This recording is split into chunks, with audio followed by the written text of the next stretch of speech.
either in X-ray or in the lab. Let me call the kitchen. Just for a second, the lighter comes way down. I can't even find you. Well, you just have to wait till you come up the floor, because he might be down in X-ray or lab.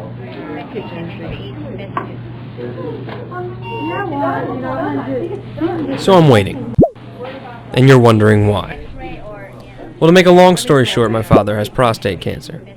Wah, wah. Now, before you hit that pause or stop or click that little X in the right-hand corner or the left if you're using a freakish Mac, let me explain this wah-wah moment.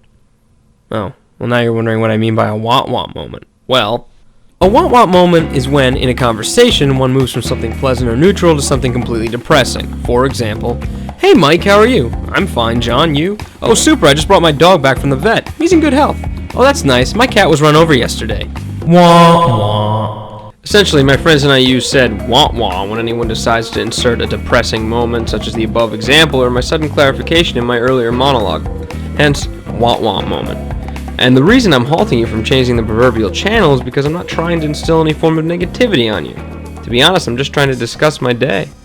In fact, you're probably wondering, particularly because of the title slug you saw earlier, if me here, sitting in the hospital, am enduring my longest day, so to speak. You're thinking, well, gee, Matt, you're in a hospital waiting room and you said something about cancer, so it's logical to assume that this is, in fact, the longest day that you were prospectively referring to in your opening credits. In reality, this isn't my longest day. Oh, it's a long day to be sure, on a scale of long days, perhaps my second longest day ever, but it's by no means my first longest day, the longest day. And that's what this is all about.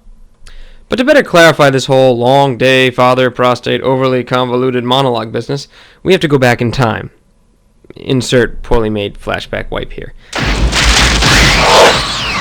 My father, Arthur Franklin Steinhardt, was born on April 17, 1948, to Herbert and Anita Steinhardt of Queens, New York. He was the eldest of two children and was a particularly athletic child, though, quote, not a student, end quote. He attended Monmouth University, then Monmouth College, as a business student, and met my mother, Eileen Friedman, daughter of Leo and Ruth Friedman, in his late teens or early 20s. I'm not really sure when they dated prior to marriage. It's all kind of a bit confusing to me because my mom went to Queens College, and you get the idea. Anyway, my parents were married in February of 1970. My father 21, my mother 20. Yeah, I know.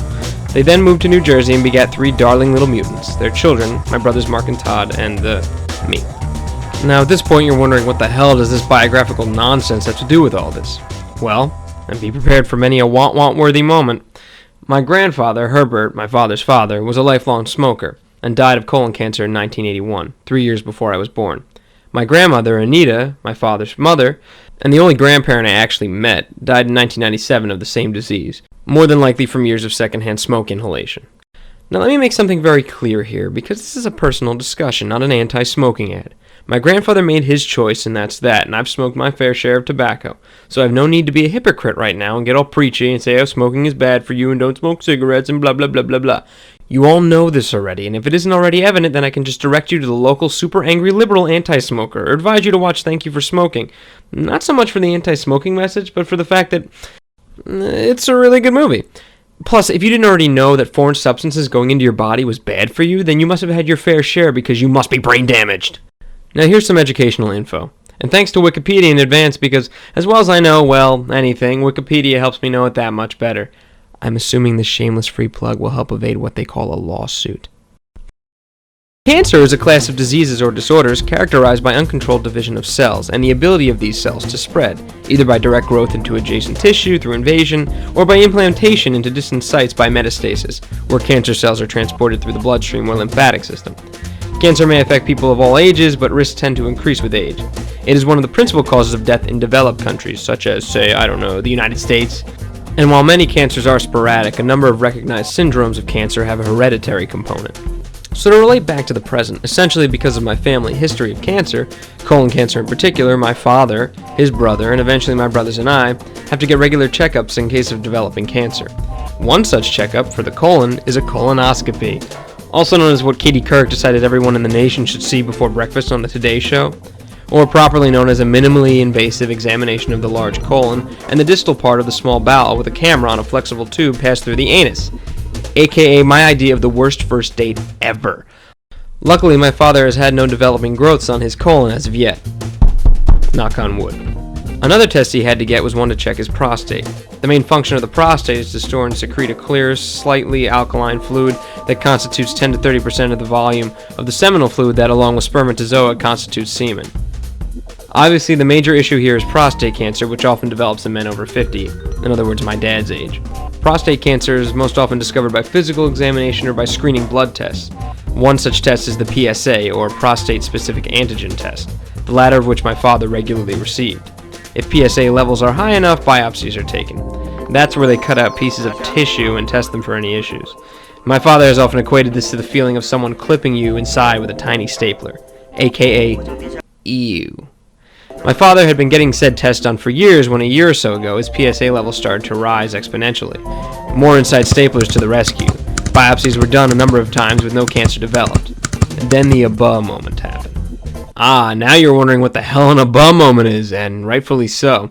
To display the discrepancy between the want-want moment and the ABBA moment, basically, the want-want moment, as I said, is when something surprising but depressing happens in a conversation. The ABBA moment is a surprising situation as well, but not necessarily depressing. Here's such an example. Hey dude, sup dude? Not much, just got a haircut, you? Nothing really, ate a baby. ABBA? Ipso facto, an ABBA moment. In the span of about 2 years, my father's PSA tests and biopsies progressed as suggested by the following dramatization. Your levels are good, Mr. Steinhardt. Your levels are a little high. Let's take a biopsy. Snip, snip. No cancer. Good news. High levels again. More biopsies. Snip, snip. Nah, must be calcium deposits. Snip, snip. Maybe your prostate's inflamed. Snip, snip. Levels are high again, but I don't think it's cancer. Let's just make sure. Snip, snip.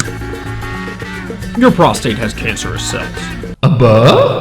Now, I know you're thinking the prognosis of cancer is kind of depressing, so why isn't it a want-want moment? Well, I personally believe this was more shocking than depressing, so there's your ABBA moment.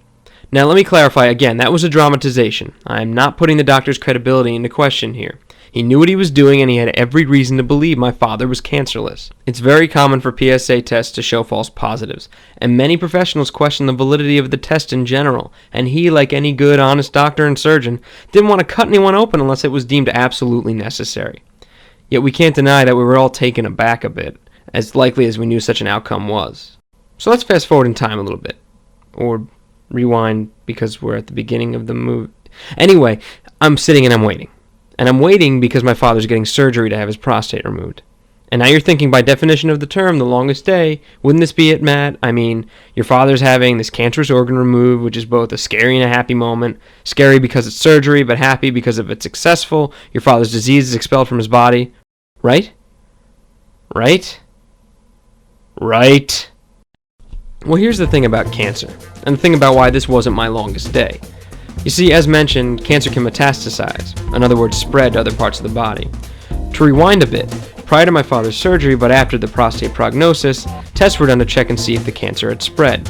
You see, the good thing about the prostate is that it's a fairly small organ, and when cancer's there, it's often localized there. In other words, the cancer is maintained within the prostate. But you never know. So my dad got MRIs and numerous other tests to ensure that the cancer hadn't spread to any other major organs. And while he was regularly tested for cancer in the past, it's possible that certain locations could have received cancerous cells without anyone knowing. Luckily, I handle stress quite well.